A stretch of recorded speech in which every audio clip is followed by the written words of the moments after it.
All right, folks, welcome to the Rich Life Podcast. We are going to be talking to Dr. Christine Cooper, who is a former licensed pharmacist. She holds a degree in Doctor of Pharmacy from the University of Mexico. And she's written a book called Finding Value, a Reforming Mean Girls Guide to Creating More Meaningful Connections.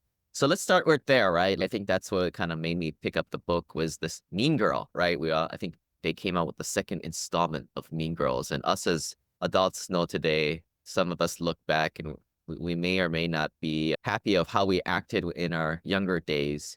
Maybe just give us a fun story from their past. What was younger Christine? She was a lot of fun. However, she wasn't particularly the nicest person. And a little bit of my backstory is my dad was in the Navy before I was born. He finished his tour of duty just before I was born, but then he moved into government contracting for the military. So, in a very similar fashion, we moved wherever the contract was. The longest I ever spent in a school was 2 years. It was either 1 or 2 years as I was growing up. And you learn very quickly how to adapt to new situations. There's some good things that come out of that. However, I also learned how to very quickly develop friends, but not necessarily in the best way. I was that person who made those quick connections by zeroing in on somebody who had an identifiable weakness, making fun of them and making everybody else laugh about it. And unfortunately, I was that person. And I had to learn about those consequences later on in life. The first time I stayed any significant time at school was when I went to college at the University of New Mexico. And that's when I learned that about building friendships based on a foundation of gossip and degrading others means your friendship foundation is not solid.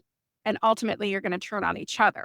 I think one common thread is awareness, right? The Mhm. thing about awareness is once you have it, there's no going back. And taking part of that and is taking ownership over kind of what maybe some faults or mistakes, but moving forward, right, with the growth mindset as opposed to just forgetting about it. So I think that's huge. That takes a lot of cojones to do. And I applaud you for that.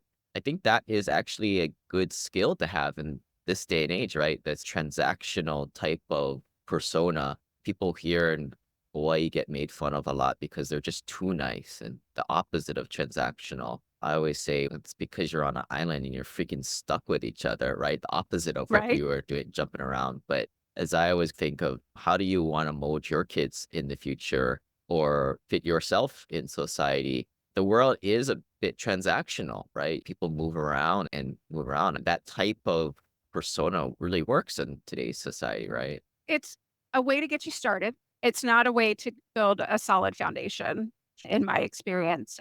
Just having a quick one off transactional relationship is part of our day. We have those small talk conversations. You meet somebody in the grocery store or somebody passes through work and you're like, oh, let me have a real quick, hey, how are you conversation.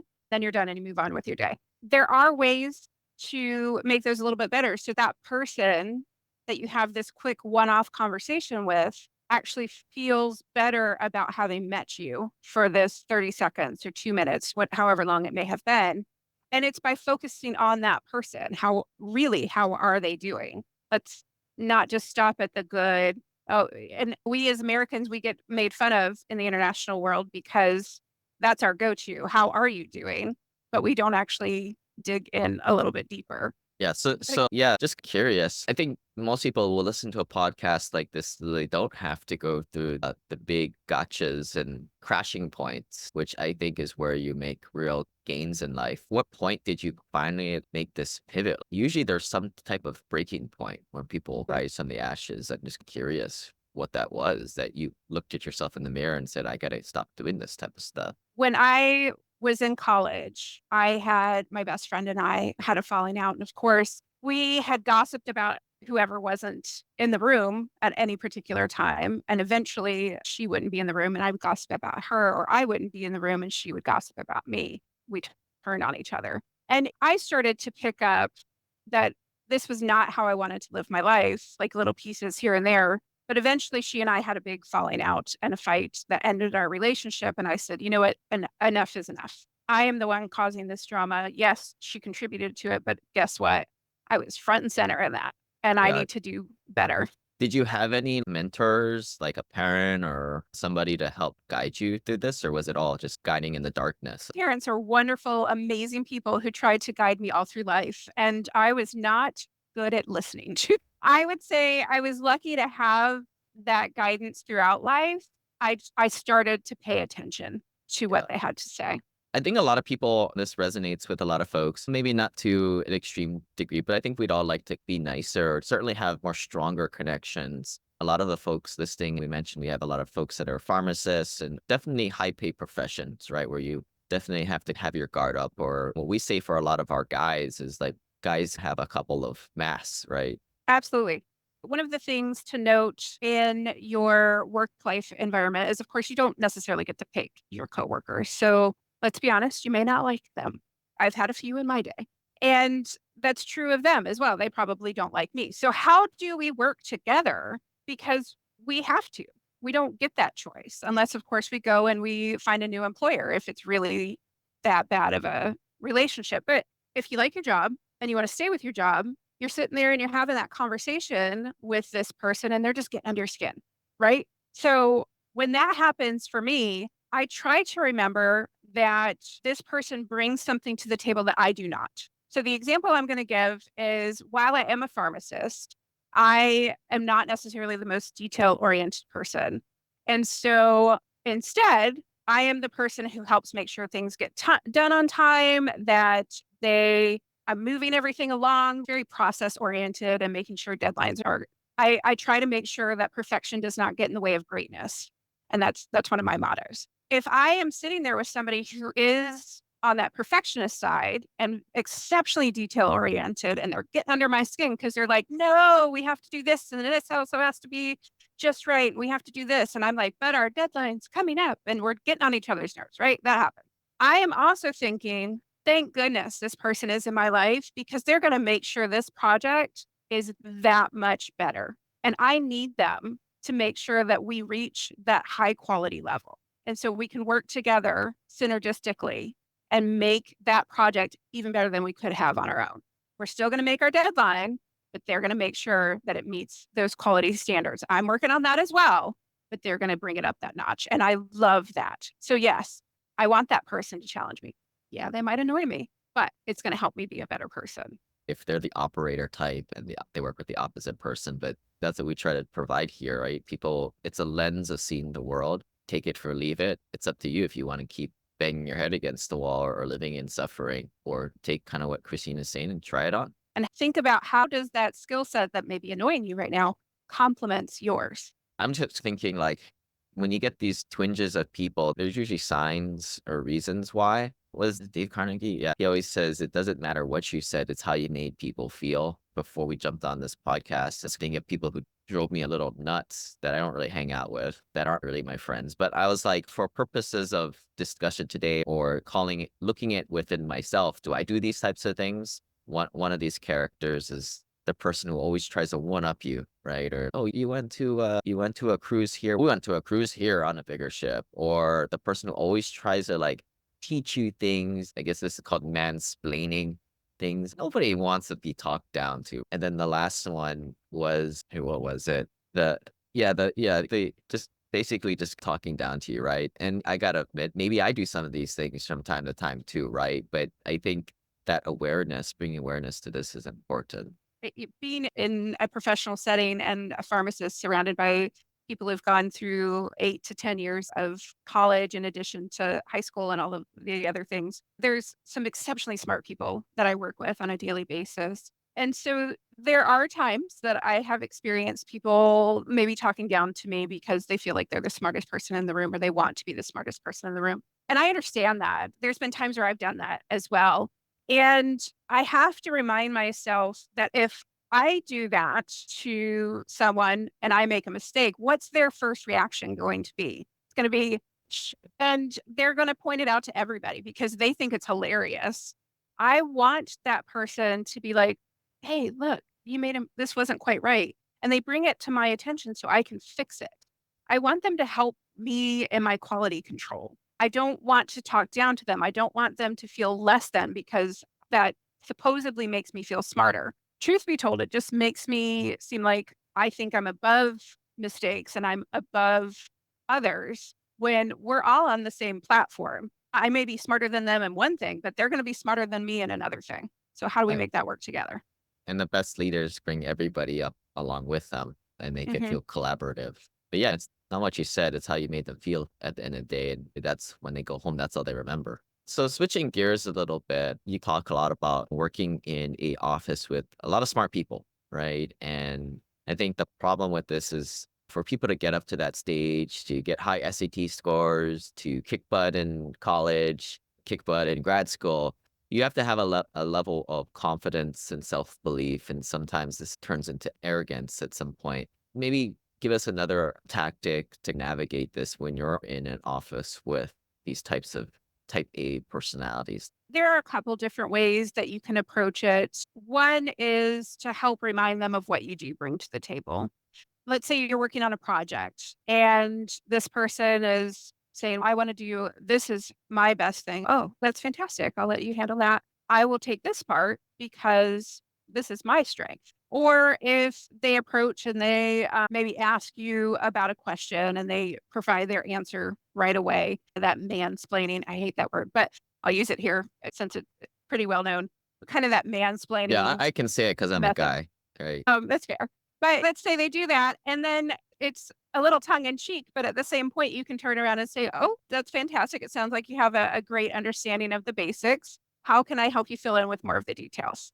So that they can then start asking you questions, and it turns it around so that they understand that you do truly understand this topic they're talking about, but it's also not necessarily putting them down, and it's bringing you along with them. Yeah. It just overall it highlights, like, if people are growth minded, they probably won't even have these type of problems, right? But the mere fact that you're having these types of problems is they're totally not aware of their Mhm. actions and combo in it. They're not willing to make changes or be on that growth path. Here you are, like, you may just have to accept that, right? And that's when you start to, in your mind, just remember what they do bring to the table, even if they annoy you. Because let's be honest, we don't get along with everybody. Not everybody's going to get along with me. Not everybody's going to get along with you, Lane. Those connections where that we do make, where we do get along, a lot of the what I've written in the book is how to make those connections better. And then with those connections where you don't get along, it's just reminding yourself, yes, I need to establish my boundaries. Yes, I need to abide by those boundaries. Make sure that this person doesn't cross them. And if they do, I need to stand up for myself. And one thing to note is there's a statistic out there that says 85% of people are not great at self reflection, and the other 15% of this world is or are. Even if you are among that 15%, try to think of yourself as part of that 85% that is not good and continuously work on it so that you do become better and you understand how you impact those around you, how your boundaries impact those around you, what your values are, where you really need to stand your ground and where maybe you can be a little flexible. It's just taking fault for other people's faults, right? Which can get tiring over time. We'll all admit here. If it's that mindset that you're saying that I can see, hey, if I'm still in that 85%, I need to do better. I need to do more to carry this interaction of two people, keep it moving along for the both of us. Even I know it's And the other person's fault. It may be partly yours and partly theirs. The tough part about truths is there's your version, there's their version, and then there's the actual truth in the middle of those two. Each one of us is the hero of our own story. And that person, if you think that they are at fault, they probably think that you are at fault. And they have a rationale as to why that may be the case, just as you have a rationale to why you think they are at fault. The truth is probably in between the two of those. One of my favorite lines actually comes from a book called Crucial Conversations. And it's why would a reasonable person do this? And you look at what this person did and why did they do it? What would a reasonable person have done in their situation? And you think through that thought process from their perspective. It helps open up your perspective and it helps give you some empathy for them as well. Your story that you make up may or may not be true. You'd have to actually talk to them to determine that. But having that conversation to understand them a little bit better can actually be beneficial to your understanding why this happened and help you both move forward. And I think this is why I like entrepreneurship, because in entrepreneurship, people who have these little quirks or aren't growth minded, they just repel people. And I think that's what I talk a lot about or what I'm going to try to talk to my kids about is if you have these certain things that you do that irk people will absolutely run away from you. And in the entrepreneurship world, you will die. You will absolutely die and not make it. This is what's always frustrated me about working in the W-2 world. In a way, it's like a zoo. There are animals in there that absolutely can't even make their own dinner or lunch and cannot hunt on their own because they have these quirks. Yet in the zoo, they survive where they shouldn't. Mhm. And this is where I'm like, I think everybody maybe listening who is growth minded, because you are listening to a podcast, you have to work in a zoo or exist in a zoo with people that, if it was outside those walls, would probably die. But yeah, why I got out of the zoo, because the zoo kind of keeps people afloat, right? That's a really interesting analogy. I've never heard that. I like it. So I don't know. That's what I'm gonna come back to sometimes. If you want to invest and you want to have a different life, then you're gonna have to take on XYZ risks. If you're unwilling in taking XYZ risks, then just suck it up and get used to where you're at, right? Even though you're complaining along the way. Maybe similarly here, if you don't like working with these certain people that you're around, of course, if you can move around, change jobs, do that. But if you cannot, go out and do it on your own. Make your own business. But you don't want to do that, now we circle back to where we are now. All right, let's revisit some of the ideas that you talked about earlier, right?